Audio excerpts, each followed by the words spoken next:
Japan has re-entered the carrier game for the first time in over 80 years with a bang, building not just one aircraft, but two. The Izumo can do everything. It has a highly sophisticated radar capable of tracking dozens of targets simultaneously, it can intercept missiles in the blink of an eye, and it carries a fleet of some of the most lethal fighter jets on the planet. But here's the thing. These ships, they're not supposed to exist. Japan spent decades bound by strict post-war rules banning offensive carriers, and the Izumo-class wasn't even designed to fly jets at all. So how did a pair of helicopter destroyers end up transforming into stealth jet carriers? How did its strange origins and its limitations turn it into a stalwart of the Japanese Navy? And can it ever prove to be more than just an underdog when the time comes? The land of the rising sun has an unexpected new champion. War on the horizon. So, when we're talking about Japan and its naval forces, we're speaking in the context of a potential conflict with China in both the South China Sea and the East China Sea. Any conflict in the region would likely draw Japan in to defend its own shipping lanes and territorial waters, if nothing else. But given that Japan is also a US ally, and China and the US might soon come to blows, Japan will need to be poised for action. That is to say, China is Japan's biggest threat regionally, and they're really not all that far apart geographically. It can't afford to be caught slipping when war breaks out. Because if anyone has been paying attention over the last few years, you will know that China has been building up its military for a potential invasion of Taiwan.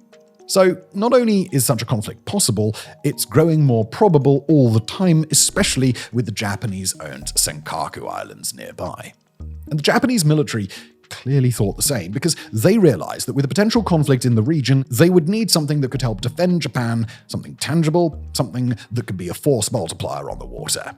An aircraft carrier. But Japan hasn't sailed any aircraft carriers since they were all destroyed during the Second World War. It would mark a major escalation, arguably going against Japan's own constitution, which does not allow it to build offensive weapons of war. Not to mention that building capable carriers takes years. They needed a solution, something that could do most of the job, that could be justified in the Constitution, and that could arrive faster as real carriers slowly begin construction in the background. Enter the JS Izumo-class. Japan has two ships of this class, the aptly named Izumo and its sister ship, the Kaga. They are the largest two ships that Japan has built since World War II. And you might fairly ask, are they really carriers? Well, I mean, they look like carriers, they seem to carry some aircraft, so what more could you want? Well, you see, they weren't officially redesignated until this year, 2025. Before these ships constituted the new pride of the Japanese surface fleet, they originally had a different purpose. The two vessels were approved for construction back in 2009, but not as carriers, instead as anti-submarine warfare and disaster relief ships. They would both be finished in 2015 and 2017 respectively, and would be called everything from helicopter carriers to light carriers to helicopter carrying destroyers, cruisers, really the lot. No matter what they called it though, the Chinese weren't very happy upon the Izumo's first unveiling in 2013, because Japan's anti-submarine warfare and disaster relief vessel looked an awful lot like a light aircraft carrier. In 2018, the Japanese government gave its approval for both ships to be officially converted into aircraft carriers, confirming Beijing's suspicions. As China became more belligerent at sea and pressured other nations in their shared waters, the Japanese government knew they needed something to offer some protection, so the ships were refashioned secretly until their redesignation was revealed in 2025. But even now, the code for these vessels is CVM, which effectively just means multi-purpose. Even the Japanese Navy doesn't know what to call them. And we weren't super sure either. After all, they certainly couldn't be called whatever they were before, as both ships had since been heavily modified. Neither had a long enough runway for fixed-wing aircraft to take off, so both had to be lengthened after the entire bow was removed. Yup, this class was to become a true carrier, not just for helicopter rescue at sea. The decks were also reinforced and modified to support the weight of these additional aircraft, as well as their wear and tear. Now, these carriers being redesignated and officially unveiled to the world came with quite a lot of public debate in Japan. You see, Japan's constitution, as we mentioned, had a provisional ban against offensive weapons in the wake of World War II's end. Everything Japan had made weapon-wise since had been largely considered defensive weaponry in line with Article 9 of the nation's constitution. But a carrier can be construed differently. It arguably sends aircraft out to actively go attack other targets. Is this not an offensive weapon and therefore unconstitutional?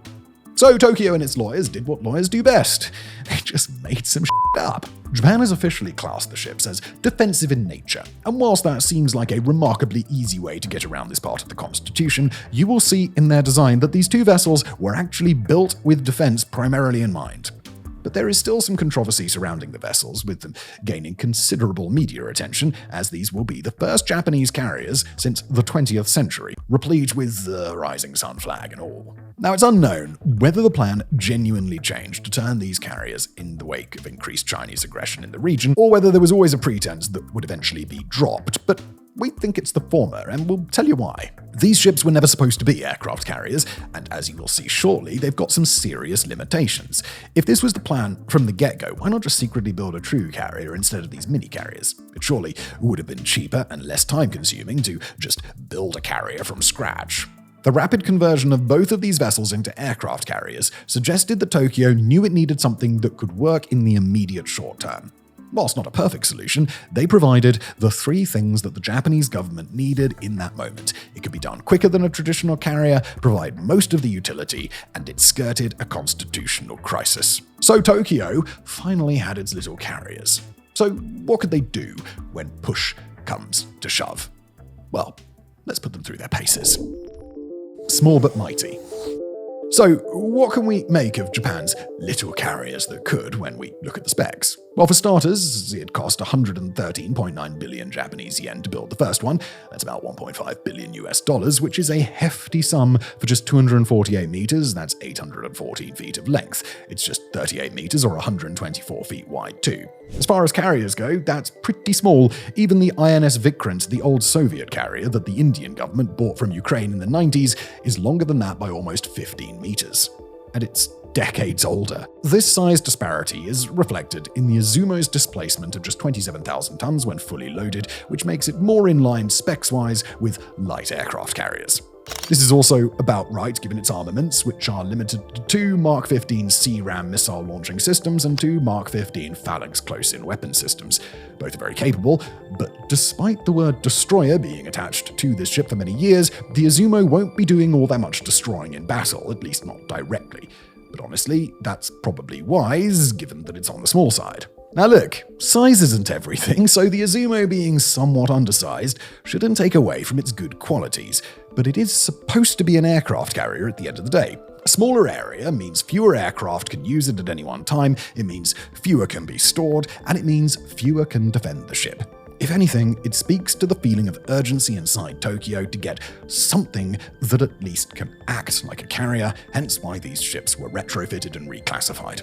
It's smaller than most modern aircraft carriers because it was never supposed to be an aircraft carrier, at least in terms of fixed-wing aircraft anyway. This reduced flight deck does still have a surprising amount of space on it though. It can accommodate up to 28 helicopters or 14 larger aircraft, with 5 helicopters able to take off and land on the flight deck simultaneously. For planes, they have to queue up one at a time. That certainly isn't nothing though, even if its sortie rates will be much lower than more traditional carriers.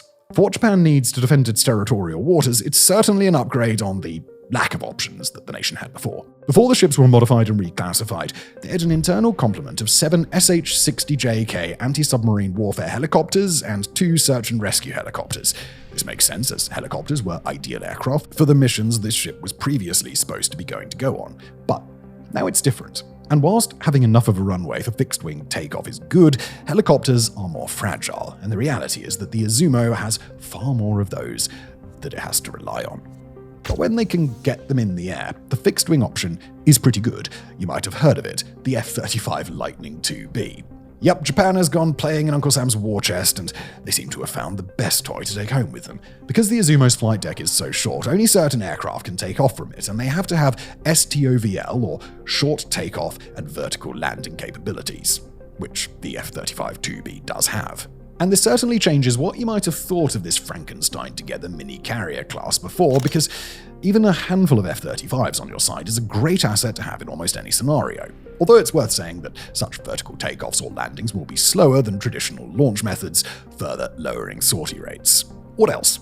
Well, it has a speed of around 30 knots, which isn't overly quick, being roughly in line with other naval vessels and carriers. It's powered by 4 LM2500 IEC gas turbine engines made by Ishikawajima Harima Industries and General Electric. And owing to these class of ships' original purpose also being to ship a lot when not in aircraft carrier mode, 400 soldiers can fit comfortably on board to add to the 970 crew who man the vessel, as well as 50 trucks weighing around 3.5 tons each. Now, that is a lot of government cheese to support the troops. Of course, it could also be filled with important equipment as well, and could even be a field hospital if the worst were to happen. So overall, you have a ship that, whilst undersized, boasts a capable, if small, defensive battery. It's versatile as well, and it acts as a helpful deterrent which extends its naval power.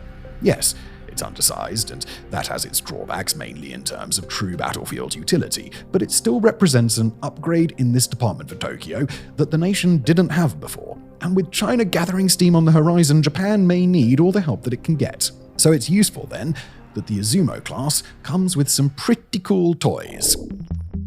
Advanced tech. The Izumo-class, alongside its suite of F-35s, also has a lot of useful technology. Japan tends to be known for its design and engineering of ingenious and intricate tech, so when they apply this logic to an aircraft carrier, you just know it's going to get all the bells and whistles. For starters, the Izumo and other ships in its class have an AESA radar, known as an Active Electronically Scanned Array. Where a traditional mechanical radar system uses a spinning dish to pick up signals of enemy aircraft, an AESA is different. It works entirely electronically, as it actively scans the whole sky in every direction at once. A radar dish can cost you valuable moments that you might not have to spot and engage an enemy. The AESA makes this process much faster and can track many targets in the air at once, which makes it an expensive but much-needed upgrade for many ships worth their salt today. There's also ATEX, which stands for Advanced Technology Command System, and this acts like the ship's brain. It manages all the sensors and scanners, as well as the messages that travel between them. It takes all the data it gathers and shoves it through the sensors, weapons, and combat management system to gain insight on potential targets, by then organizing it. But in terms of weapons, it's the Combat Direction System, or CDS, that is the dashboard that those firing the weapons actually interface with. This controls where the sensors and weapons are pointed, and it is used to track threats. This works with the Fire Control System, or FCS, which uses the radar and tracking data of the ship to guide missiles to their appropriate destination by locking onto targets. If you think of this ship like a person holding a gun, the AESA would be the eyes, the ATEX is the brain, the CDS the hands, and the FCS is the gun. Well, the gun is the gun, but I mean, you get it. Now, of course, the important thing about having a radar and communication system this advanced is that the Izumo will be able to expertly communicate with its small fleet of F-35s, which is a primarily communications-based platform. Japan is also supposed to eventually have some vessels that can interface with the US's incredibly advanced Aegis system, which means that ships like the Izumo, if eventually installed with it, could track 100 targets at once while issuing the information to engage with these targets to every other vessel on the water or in the air. Any sensor, any shooter, as it's known, is a key pillar of the US Navy's comms-based operational playbook, and Japan being a part of it would make it a much stronger fighting force in the region by turning carriers like the Izumo into floating command centers.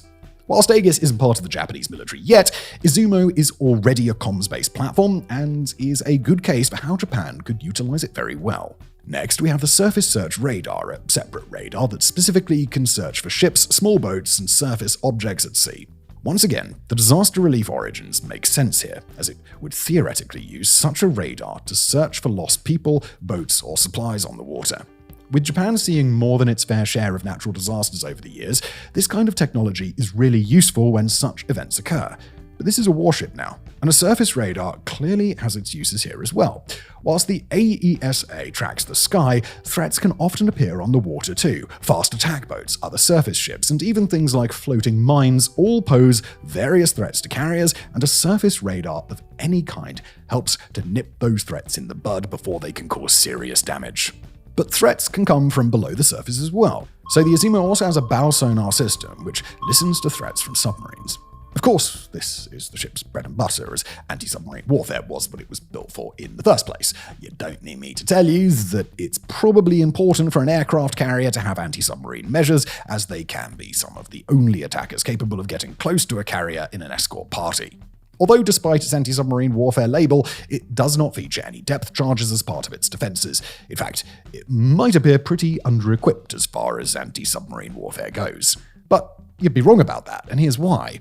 As we said, no depth charges does feel like an important omission, and the Izumo's only direct protections against torpedoes beyond its maneuverability are the ship's anti-torpedo mobile decoy and its floating acoustic jammer. The former is a launched weapon that uses a decoy to confuse torpedoes and send them off course, a bit like flares and chaff can for missiles in the air. Once you run out, though, that's it.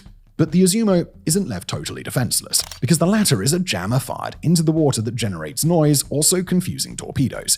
And remember, this ship will almost never be sailing alone. It's meant to be accompanied by tons of other ships, also offering layers of protection during escort. Some ships in its fleet have access to anti-submarine helicopters, which are great at spotting and destroying torpedoes too, and even the Izumo itself is capable of hosting such aircraft. It doesn't get much easier if you wanted to try and attack the Izumo from the air or the surface either. The Izumo has a capable electronic warfare suite that can detect and jam hostile radar and comm systems, which could cripple an electronically weak foe. It can also disrupt enemy signals and weapon systems too, not just making other ships blind, but impotent. But say a missile does get through.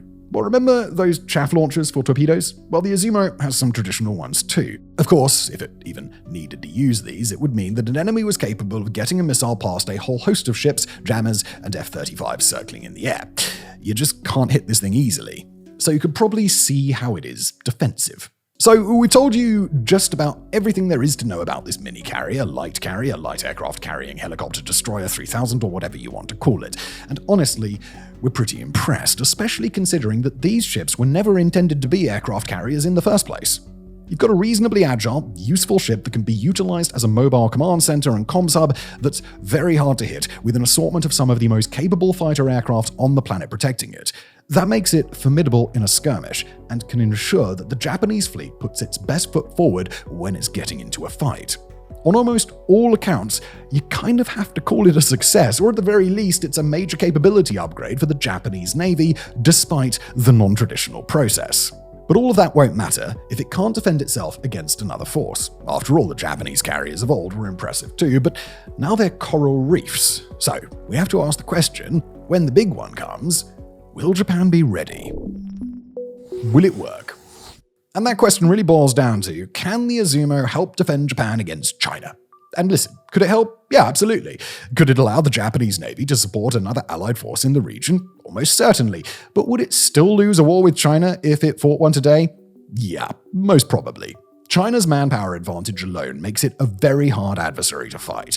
Throw in its manufacturing advantage, the fact that its technology, whilst yet to surpass Japan's, is rapidly improving, its huge stock of missiles, and its economic advantage to boot. It's simply not a contest.